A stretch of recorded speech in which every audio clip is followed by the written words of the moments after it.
Here's example 3D. So again, with any conic section, I kind of run through these three thought processes in my head. Okay, I got to know the setup, the orientation, which way this ellipse is going, and what the heck are A, B, and C, and put them in the right spot. Okay, so this one's gonna, again, require a little bit of detective work. If I take a look at the major vertices, I notice that the y coordinates have changed, which means they are above and below each other. That must mean that it is a tall and skinny ellipse.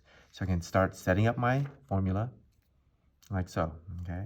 A, the bigger number, is gonna go underneath the y because y is my main or major axis. Now it's a matter of just filling in the blanks. Unlike the problems before, they didn't give us the most important point, which is the center. But if I gave you these two, okay, then I should be able to find the center just using the basic midpoint formula. So once again, all it is just averaging the x, -4, -4. If I add then divide by 2, that's still -4. And if I average the y's, 4 plus -6 is -2, divided by 2, which is -1.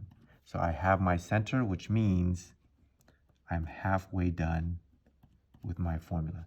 Now all I have to do is figure out what A, B are, and I'm good to go. So how do I figure out what A is?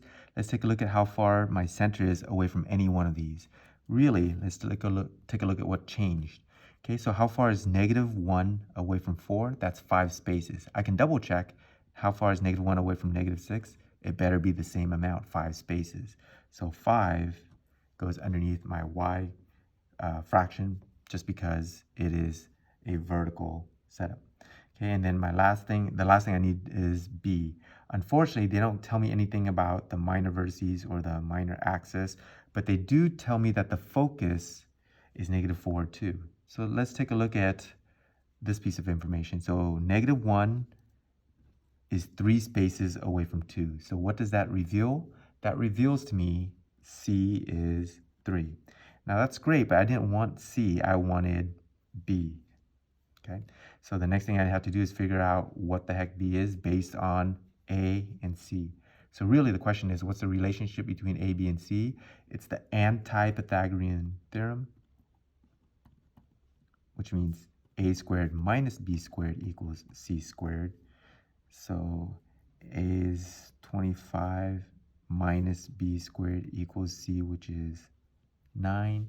So B squared is going to equal 16, so B equals 4.